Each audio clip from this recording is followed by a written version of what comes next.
সমুদ্রের মাছের টেস্টটাই আলাদা। আয়া বললাম তোমার সামনে পুরীর ব্লগ নিয়ে। জয়গুরু, তোমরা সবাই কেমন আছো? আশা করতেছি সবাই খুব ভালো আছো। আয়া বললাম তোমার সামনে আরেকটা নতুন ফ্রেশ ব্লগ নিয়ে।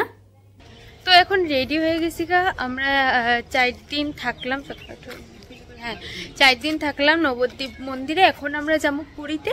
তো চলো পুরীতে গিয়ে তোমাগুলোকে দেখা হইতেছে। টোটো দাদা আইসা পড়ছে, তো ট্রেনে উঠে গেলাম আমরা। আর এক রাত্র পার করেই পরের দিন সকালবেলা পাওয়া গেলাম পুরীতে। এখন আইসা পড়ছি পুরী ঠাকুর মন্দিরে।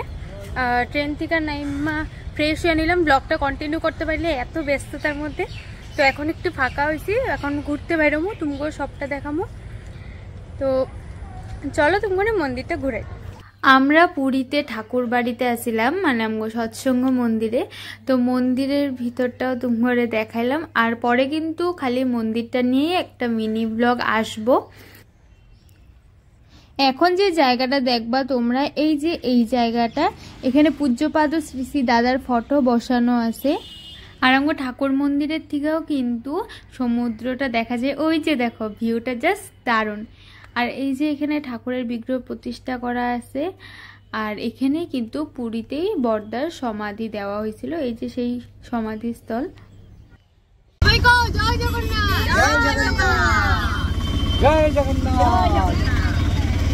জগন্নাথ মন্দিরের ভিতরটা তুমগরে দেখাইতে পারুম না, কারণ মন্দিরে ঢুকার অনেকটা আগে যেখান থেকে লাইন শুরু হয় রাস্তার থেকে, ওখানে কাউন্টার আছে, ওখানে মোবাইল জুতা সবকিছু রেখা দেয় ওরা।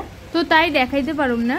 4 ঘন্টা লাইন নেওয়ার পরে তারপরে ফাইনালি জগন্নাথ দেবের দর্শন করতে পারছি। তো মোবাইল জমা দেওয়া ছিল, তো এখন মোবাইলটা রিটার্ন নিলাম। মানে অনেক কষ্ট হয়েছে যে শেষমেশে যে দেখতে পারছি জগন্নাথ দেবরে, এটাই অনেক বড় কথা।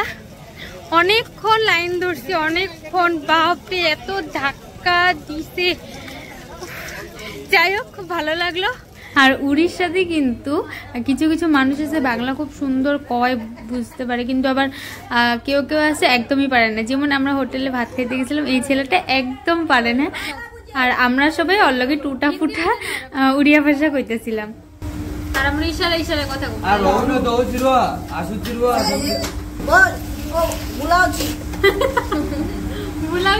আমরা কইতেই পারি না একদমই উড়িয়া, কিন্তু বুঝতে পারি। তো আমরা এমনি থামালি করতেছিলাম ওই ছেলেটার সাথে দোকানে।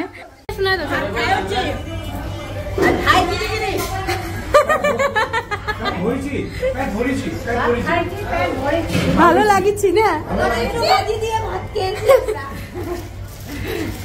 ফাইনালি এতদিনের আমগো আশা আজকে পূর্ণ হইতেছে। হয়েছি আমরা সমুদ্র, সমুদ্রতে এসে পড়ছি। সফল হলো না? বহু বহু বহু মানে ইচ্ছা অপেক্ষার পর শেষে আইলাম। আর সমুদ্র দেখুম, সমুদ্র দেখুম, সমুদ্র দেখুম, উপো ফাইনালি সমুদ্র দেখছি। আর ওই দিনই বিকালবেলা সমুদ্রের পাড়ে গেছিলাম।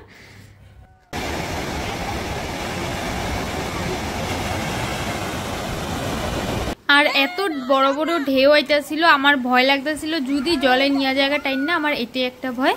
তো বাবা আমার জোর করে টাইনা নিয়ে দিতেছিল যে আয় কিছু হইব না। তো পরে আমরা সন্ধ্যার পরে গেলাম ওখানে গোল্ডেন বিচে, মানে সমুদ্রের পাড়েই যে মেলাটা বসে, রোজ বসে, একদম রাত্র 12টা অবধি মেলা থাকে, বিকাল থেকে শুরু হয়। তো ওখানে মেলায় গেলাম। আর দেখো এই যে সমুদ্রের কত শঙ্খ, আর এইদিকে শাখা। সমুদ্রের পাড়ে এসে আর সমুদ্রের মাছ না খেলে কি করে হইব কত? তো তার জন্য আমরা 3 বোনে মিল্লা খাই নিলাম সমুদ্রের মাছ। আর এই মাছটার নাম ছিল পটল মাছ। তো যাই হোক, এরপরে কিন্তু আবার পার্ট 2 ভিডিও আসবো, পুরীরই ব্লগ আর একটা আসবো। তো আজকের ভিডিওটা এখানে শেষ হলো। ভিডিওটা ভালো লাগলে অবশ্যই লাইক করে দিবা। Bye bye.